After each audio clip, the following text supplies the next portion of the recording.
Sensationally silver, because you are.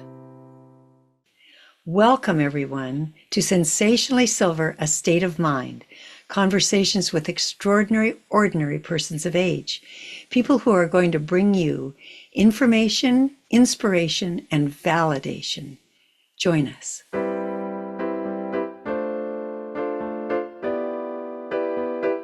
Hi, everybody, and welcome to Sensationally Silver, A State of Mind, conversations with extraordinary, ordinary persons of age. My guest today is Sheila Lowe, and Sheila is a woman of many dimensions, many talents. The reason she's my guest today is because she does something that I find fascinating. She analyzes handwriting, and she does it in three ways that I know of. Well, I should say two ways. That one of them is that she testifies in court about documents, whether they're true or forged or whatever. And the other is she is able to analyze handwriting and discover some of the personality characteristics that are revealed by that. So, Sheila, welcome, welcome, welcome. Thank you so much. I'm delighted to be here. Well, I'm delighted to have you. And I want to ask a question you probably get asked all the time. How did you get into this? Yes, I am asked that all the time. I bet you are. Well, I think those of us here probably remember 1967, a very long time ago. I was a senior in high school, and my boyfriend's mother had read a book about handwriting analysis, and she analyzed mine, and I was completely blown away by the things that she had to say about me. So I started getting all the books I could find and studying. And I studied on my own for about 10 years before I discovered that I could actually take courses in this stuff. And eventually it became my career. And that's the third thing that I forgot, that you write books I do. about how to analyze handwriting. You Yeah. also write amazing novels. And that's how I first got to know about Sheila, was reading her novels, which feature a woman named Claudia Rose, and she does handwriting analysis. She testifies in court, and some of that is usually worked into the plot. And Sylvia's written quite a few of those mysteries. I've read them all, and I'm a big mystery fan, and I've really enjoyed them. So thank you for that, Sheila. Thank you for mentioning it.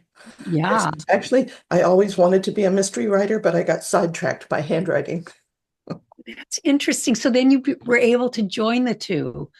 Yeah, That's but great. I always hear, write what you know. So that's what I did. That makes sense. That makes perfect sense. All right, Sheila, I'm going to put you on the spot. Tell us a story about how your analysis of handwriting has revealed something really important.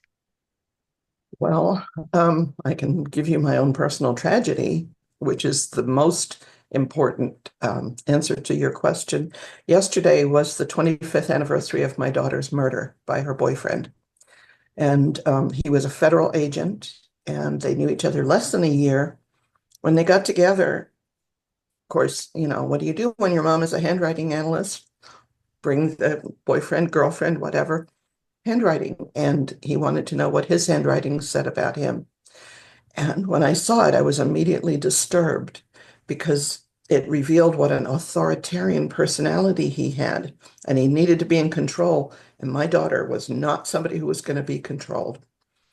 And we discussed it together, but also a very important aspect of his writing was some physiological issues can be seen in handwriting, health issues. And I noticed that there were indicators of a head injury. And I asked him if he ever had a blow to the head. And he said he had on the job he worked for the immigration service. Now, I guess would be, maybe ICE or one of those, Homeland Security. But back then it was INS. And he had been hit in the head, he said, so hard he was almost blinded. And when you combine that with drinking, a lot of alcohol going on there, and other stuff, and it was an explosion waiting to happen. So, that I couldn't predict that he was going to do such a horrendous thing, and he killed himself too. But that's what happened. And I'm assuming that even though you gave them that information, they went right ahead because we all do. Somebody Yes, warns us, maybe lots of people yes. warn us, and we're going to do what we're going to do. Yeah, I've done the same myself. My second husband, when I saw his handwriting when we met, I said to him, I remember telling him that you rush right into something, an emotional situation, but when it comes time to putting your money where your mouth is, you leave emotionally. And I found that to be true over and over and over. So if, it's the information is there in the handwriting, but if we don't listen, then, you know, it's kind of useless. That path unfolds, and we all have Yes. our path, and we usually can't stop anybody else from following theirs. And so, with the analysis that you do, is that for, say, jobs? Do people come to you with a boyfriend's handwriting or whatever and say, tell me what I'm getting into? Tell me how that works when you're looking for those characteristics that handwriting reveals. Yeah, all of the above. In fact, I was interviewed for an article in the Wall Street Journal this week that was talking about different ways of hiring, different personality tests. And so they had asked me about my work doing handwriting analysis. And I have, in the past, have worked with many, many companies who want to make sure that they're getting the right person for the job. A handwriting analysis is not intended to keep people out of jobs, but it helps to match the right people and used with other tests and interviews and things like that. But yes, also compatibility is a really important part of my work. I mean, like with my daughter's example, but hopefully what it does, besides weeding out somebody who has danger signs, is to help understand where the strengths and weaknesses are in the relationship so that you can make adjustments. Because, anybody can be compatible, but you have to have the goodwill to make the adjustments because every relationship has got to be full of compromise. Right. And it's never a perfect match. Yes. So I'm just imagining, for instance, and you can tell me if I'm wrong, you might be able to look at these two examples of handwriting and say, well, you are somebody who needs everything in its perfect place. And you, on the other hand, are somebody who just doesn't care, isn't that aware of your environment, and maybe a bit messy. Is that the kind of thing that would be revealed? Yeah, that could be. Um, yeah, I'm thinking the kinds of things that handwriting reveals are the state of your ego, like your ego strength, how much space you feel that you deserve to take up in the world. But beyond that, it's your ego needs that show how much space you deserve to take up in the world in your own mind. But your ego strength is the degree of, well, how much you feel like you are able to go out and get what you need. That makes sense. So whether you're kind of bold in how you do your life, or whether you're retiring or shrinking away, that sort of thing. Yes. Yeah. So this, in general, this is a broad generality. In general, the size, the height of the writing shows your ego needs, but the width of the writing shows your ego strength. So that's like the basic thing that we see in writing, the first thing that I would see. And then it reveals your social style, social skills, your thinking style, like whether you're highly intuitive and a quick thinker, or if you're somebody who is very logical and step by step needs to reason things out, common sense, carefully. It shows your fears and defenses, your vitality, sex drive, and just uh, organization, how well you organize your life, all kinds of things. Wow. Okay. That's a lot. That's a lot to reveal. Do these things change over time with health changes or situational changes? Absolutely. There are numerous things that affect handwriting, and your handwriting does change as you grow and change through your life. If your handwriting is exactly the same now as it was, 30, 40 years ago, it means you haven't changed at all as a person, which may be okay, or it may mean that you haven't grown. I guess I'm kind of wondering if maybe even without knowing it, we have reactions to people's handwriting. When I first wrote Women Who Love Too Much, it was in the 80s. And that's when people wrote letters. And I got lots and lots of handwritten letters from people all over who had read the book. And I remember I got this one letter, and the urge I had when I held it was to throw it away from myself. I just put it away. It felt so aggressive, and so the intention felt so almost violent. And when I read the letter, this man was accusing me of having caused his marriage to end to his wife. Probably needed to. Yeah. And so I wasn't missing the whole point. And I did write him back and say, no book ends a marriage, because that's just not possible. It was just probably one more piece that she needed to have to make that decision. But his aggressiveness, and I know nothing about handwriting, it still came through to me so clearly. So, what are some of the characteristics in handwriting that indicate these different aspects of personality? Well, there are thousands of variables in handwriting, and there are two main schools of thought. And I use the one that's called the Gestalt, and that looks at handwriting as a whole picture. So you're not picking out at first individual strokes and things like that. It's looking at the spatial arrangement, the way the writing is laid out on the page. That is the space between the words, the letters, the lines, the margins.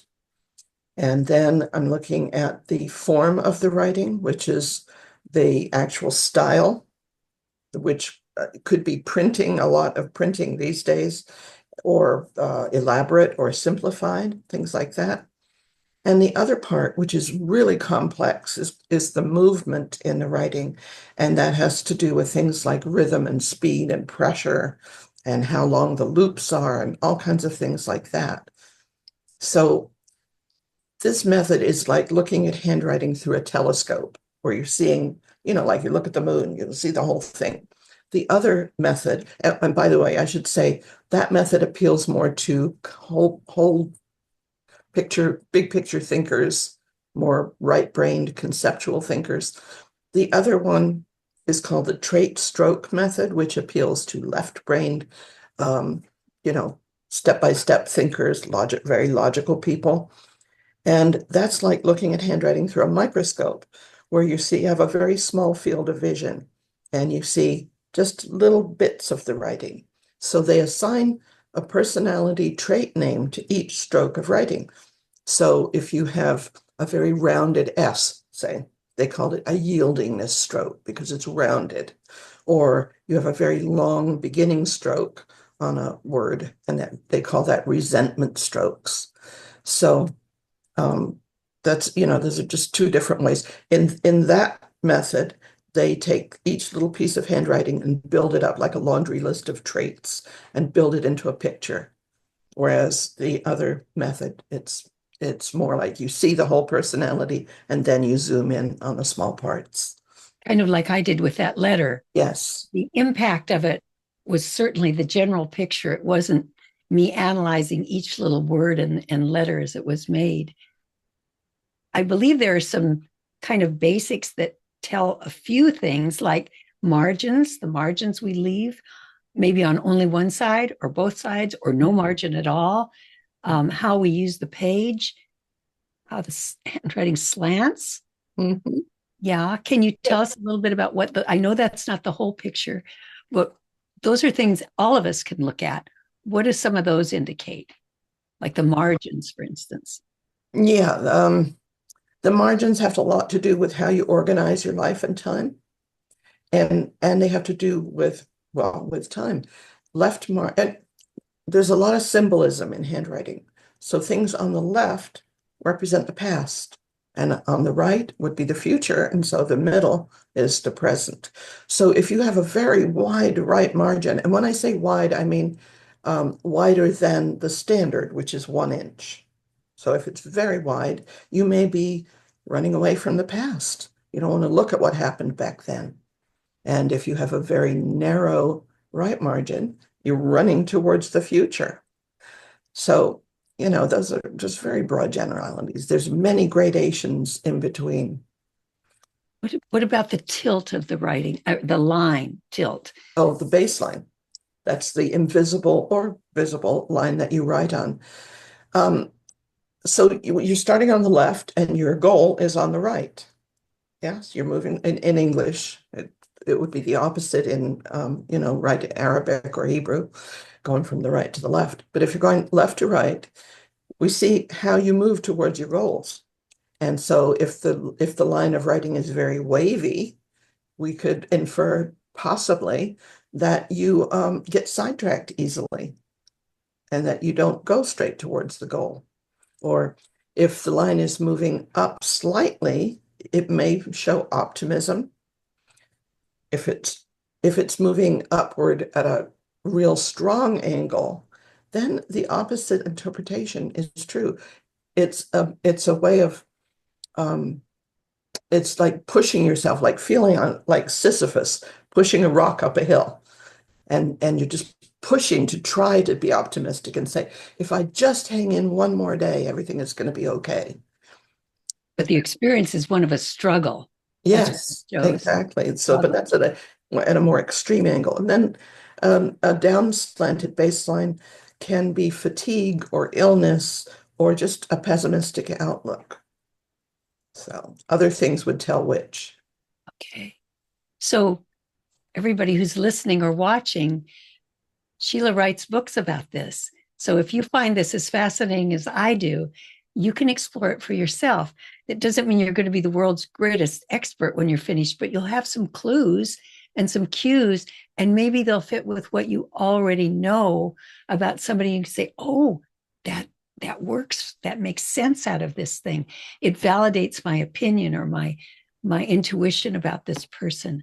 So Sheila, let's talk a little bit about your books, your wonderful mysteries that you write. Thank you. I'm always happy to talk about my books, but can I just say one thing about your handwriting before that topic? I noticed in your writing that you use a Greek E. It looks like that's right, like kind of like a three. Yeah, and that in the trait stroke method, the trait that it's not really a personality trait, but they attribute that to literary interest. Oh, that's interesting. So yeah, I know. I'm a writer. Yes, okay, exactly. And that's what I'm talking about. Here's this little clue, and it fits. I know when I was teaching myself how to read horoscopes, same thing. You start with people you know, and then you look at the horoscope and you go, oh, there it is, there it is, there it is. These different traits, and it helps you learn that when you're looking at a horoscope that doesn't belong to someone you already know. It's a stranger. All right. So Claudia Rose and her adventures. Yes. Well, I started writing about Claudia in 1997, but it wasn't until 2007 that she got published. So it took quite a while. And people ask me if she's me, but she's not. She does the same kind of work that I do, but she's a lot more, I was going to say braver, but maybe more foolhardy because she gets herself into situations that, you want to say, don't go down in the basement. But hopefully that she's also uses her common sense. I think part of Claudia's problem and a good trait is that she really cares about people. And especially there's a young girl starts out that she relates to as like in a motherly way because she doesn't have her own children. And she's just a young now to me now. She's in the first book, she's in her late 30s and she progresses through. In book 9, she hasn't grown very, very old, much older, but she is like mid 40s by the 9th book. I remember one of my favorite authors, Reginald Hill, talking about how his characters didn't get older as the books, the books would go over many, many years, but the characters, they didn't stay the same age, but they certainly didn't get older like he did. So yeah, that's a common thing in characters, long-standing characters in fiction. Tell me some of the rewards of writing those books, since it took so long to be published, and that can get very discouraging. You put your heart into this writing, not to mention your time and your effort, your attention, and then it doesn't see the light of day for so long. How did you stay positive about that? That's a good question. That's a long time ago now. I always say when I lecture, after analyzing handwriting for 50 years, I was ready to kill someone. But Oh, I love that answer. I do it on paper. Yeah, it isn't. Well, the thing is, writing books is the easy part. Selling them is harder, and marketing them, getting people to know about them is the hardest part of all. So for me, it's not that I love writing, it's just a compulsion. It's something I just feel like I need to do. I don't do it for pleasure, for sure, but I like to tell a good story. See, now that's the difference between you and me, Sheila. I really hesitate to call myself a writer because I know that real writers have to write. They've got to write. I only write if I have something that I feel people desperately need to know. And I want to grab them up by the shirt front and say, here's this thing that you've got to look at. And of course, I don't write fiction. I wish I could, but I don't. But I only write when I have a burning desire to get that word out. And that means years and years and years can go on between when I write and when I don't. For me, it's kind of like being pregnant. You either are or you're not. If you are, you got to deliver. You don't have a choice. And while you're in that state, you really can't think about much else. You're pretty one focused. It's just toward this goal. And if you're not pregnant, you're not pregnant. That's how it is for me. The end. But that isn't how it is with a true writer like you are. That urge to write is there, and you've got to follow it. Well, there's different kinds of writers, and you're no less a writer because of having a different attitude about it. You are a writer. You write, so you are a writer. It's just different approaches. It's like with the different kinds of handwriting. I suppose I didn't think about it that way. It just doesn't consume me. And I've known writers where they don't have a choice. I don't think I could say it consumes me, but I have to work really hard to come up with the exact right plot. And there's two kinds of writers. They say pantsers, who go by the seat of their pants and they just start writing and come back later and make all the changes. And then there's the plotters, and that's how I am. I have to know not everything, but I have to have a good outline before I start. I need to know where I'm going. When I was writing for Penguin, the fourth book in my series, no, the third book, I thought, I'll just, do the pantsing thing. And I started to write, and I don't know, I just let it go. And suddenly I was facing my deadline, and I was only about 5 chapters in. So then I went back and plotted. And then when I got to the middle of the book, I realized that what I had planned for the ending needed to come right then in the middle. So I had to find a new ending. That is just part of my process. But I don't write. I guess I do write every day, but not necessarily books, just something. But, it's hard work. Yes, it is. Yes, it is. It always kind of surprises me, the credit that people give to a writer. There's an awe that people attach to you if you are a writer, like you are some very special person. And yet I don't think most people know how very hard it is to write. They say it's the loneliest profession. You got to do it alone. Yeah, people are always saying, I got to write a book. It's like, okay, sit down and do it. Yeah. Yeah.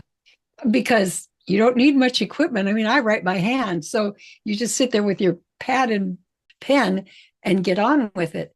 But making that happen, realizing that goal, it does take dedication. There's no question. Yeah. Okay. All right. Well, Sheila, if we can, we're going to put up some pictures. So, any of you who are listening to this podcast, I invite you to watch it on YouTube because we're going to show you some signatures, and Sheila's going to talk about what they say to a person who understands, like she does, what this thing that we do with a pen tells the world about who we are. So the thing about your signature, because we're going to talk about signatures right now, and that's the easiest.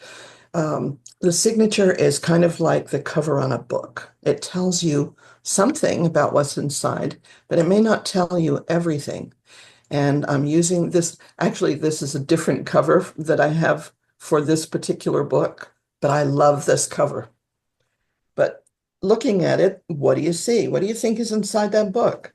You know, you think Looks like it's something about Egypt and things that are very, very ancient. Mhm, Yeah. exactly.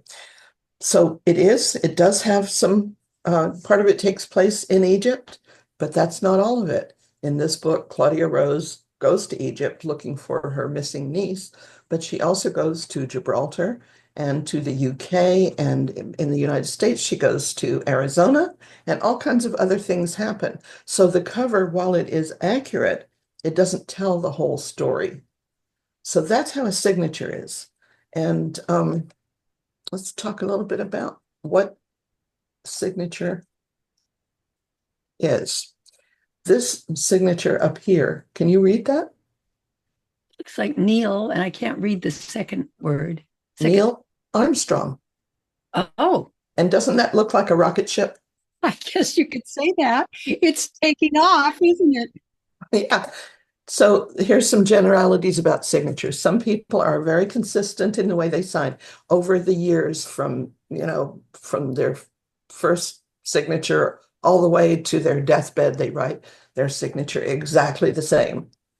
And it depends on personality because other people have several signature styles. I've had cases, forgery cases, where a person writes 6 or 7 different signatures for different purposes.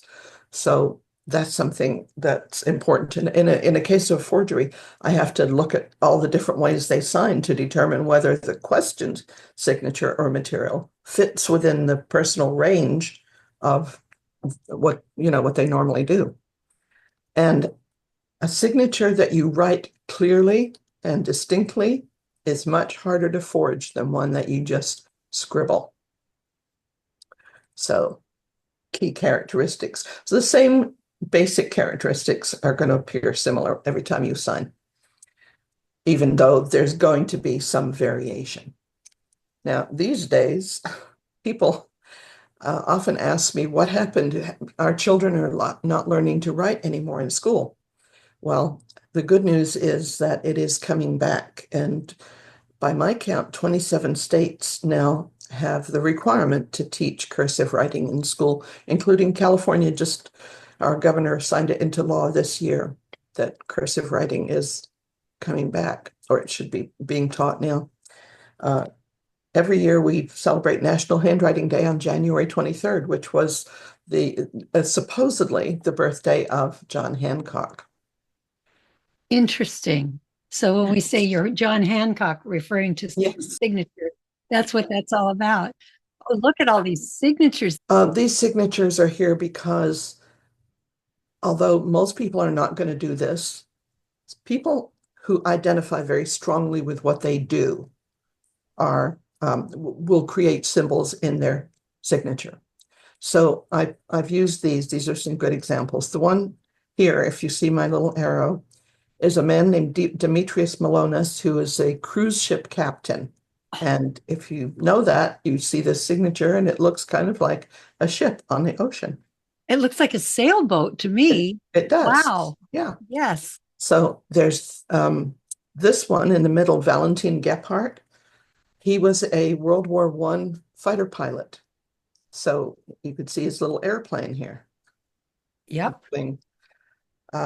Martha Stewart writes her name very clear and open. She wants people to know who she is. And, her name is very well known.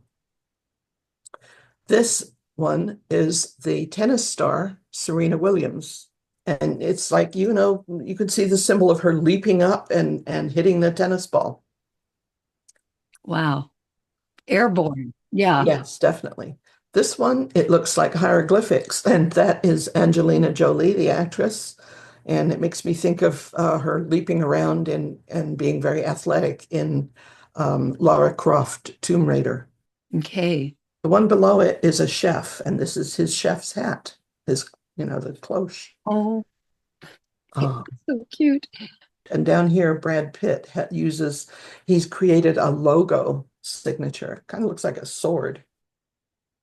Interesting. It doesn't tell very much about him. And here's the thing. And yet it makes a statement, doesn't it? It does. It doesn't reveal a lot, but it's like, here I am.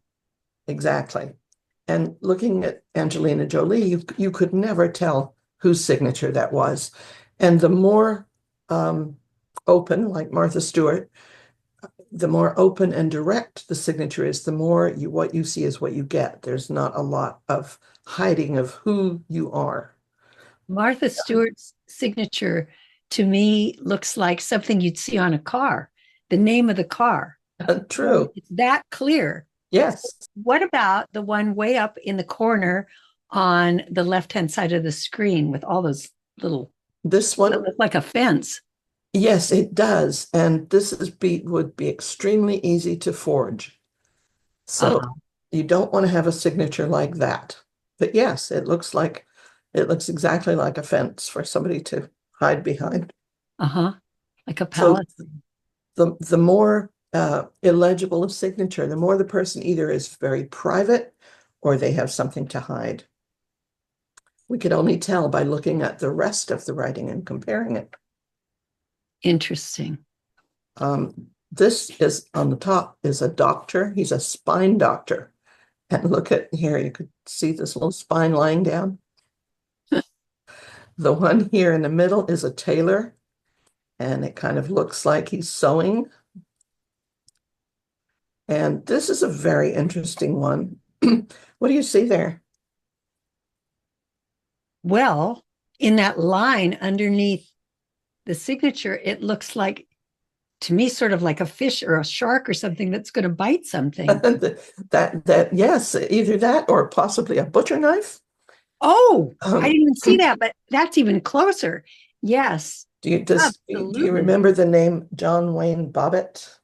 Lorena Bobbitt? Oh no. Yes, and while you couldn't tell that from the handwriting or the signature, interestingly, this knife or whatever it is slices through what we call the lower zone, which would be the area where he suffered the cruelest cut of all. Wow. Yeah. And he didn't know that when he was signing that.